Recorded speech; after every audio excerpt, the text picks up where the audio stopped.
Today on Tame Your Talent, we're talking about vocal health. Vocal health as an announcer is so important. Hello. Your vocal health is everything. If you don't have good vocals and you can't announce and you're hired to announce and you're not bringing the good voice to the show, that's a problem. We got a problem right there. So vocal health, I'm going to give you some tips right here in vocal health that's going to help you deal with issues as a professional announcer, and I'll go into a story that I want to talk about too as well. All right, let's talk about this right off the bat. Depending on your job, more or less warm-ups. You got to warm up. Depending on the job, yeah, no matter what, warm your voice up. And some of the things that we like to do is you can start low, go to high, just announce, or even the level you're going to announce. Hello and welcome, everybody. Just practice. Warm your voice up. Warming your voice up instead of coming in cold. Like when I first wake up in the morning, I'm a little groggy. My voice sounds a little crackly, so it takes me a little time to warm my voice up. And if you do those warm-ups ahead of time before you get on a microphone, that's the key right there. Okay? You don't want to wait to get on the microphone and start taking care of your vocals. You want to make sure you've practiced and you got things ready and you've got it out and you're feeling solid for the day. Okay, we talked about the hum from high to low. You start high, you go low, go high. Just get all the ranges in on your voice. That's important. Favorite tongue twister or move your mouth. Like I do things like lo lo lo lo lo, ba ba ba ba ba, ta ta. I mean, I do weird stuff like that too, and it may look weird, whatever. But if it helps you announce better and it keeps your vocal cords performing properly and no problems there, then that works for you. Do it by all means, right? All right, I'd like to say a shower with warm water. Well, obviously, look, a hot shower, nice hot shower, steam. Guess what? The steam gets in your lungs. It cleans you out. You just do better. So a good hot shower with steam and everything is really good for your vocal health, 100%.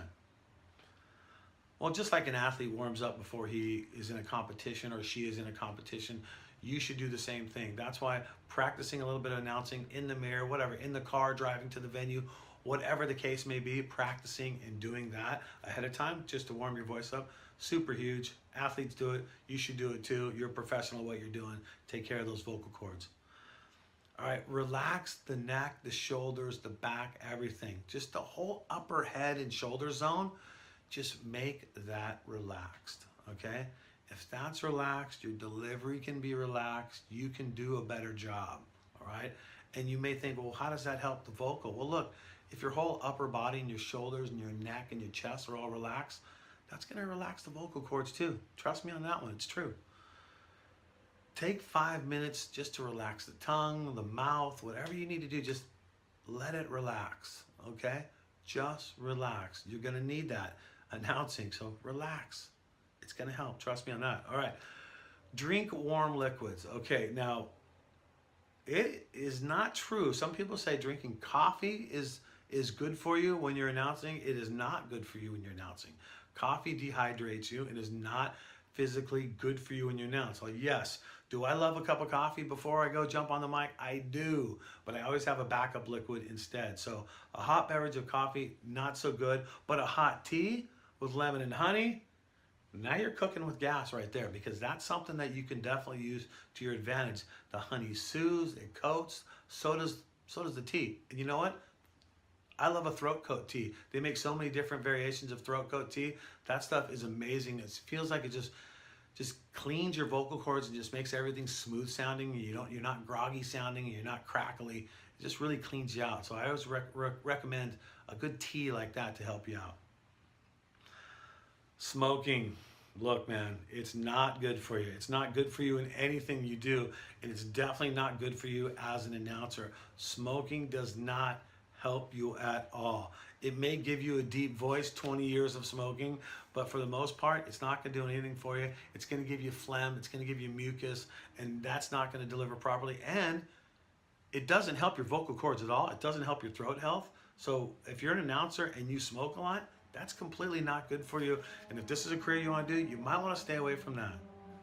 Be careful on cold liquids, because cold liquids can sometimes freeze your vocal cords and you can damage your vocal cords. Not permanent damage, but You can over-announce because you're drinking a very cold beverage, and that can actually harm you because if they're numb, you don't know if you're stressing them out or not, or if you're hurting them. So very cold beverages is really not the ticket. I like just water, like one bottle of water while I'm announcing, and I can sip from it. I don't need to drink the whole thing, but having just a bottle of water so when your throat gets a little dry because you've been announcing for a long time, just a little bit of water can help you out a whole lot. Dairy's not a good for you thing at all too as well. Dairy gives you mucus, gives you phlegm. So if you're having a big bowl of ice cream or a big bowl of cereal with lots of milk and lots of cream in your coffee, try to stay away from the dairy a little bit. Look, we all love a little bit of dairy, but try to stay off the dairy because you don't want the phlegm, you don't want the mucus when it comes to announcing. Cold weather. All right, cold weather can get you too. I do a ton of skiing and snowboarding events where that cold weather, when it's really cold and dry, can affect your voice, and that is a perfect opportunity for a hot tea right there with lemon and honey. Take that with you into the announcing booth, and that'll get you through. All right, story for you, okay? Well, first off, I got hired by a major event, action sports event, right when I started out my career. It was probably the second year I started announcing, and I get this big job, right? And this is it. This is the takeoff for my announcing career. I'm finally there. I've made it to the big time. I get to the event. Day one, I blow my voice out, right? It's a 4-day job. And the first day I'm announcing, I blow my voice out. It's gone. Had no voice for the last 3 days. What did I do? I was all about honey, lemon, tea, hot water.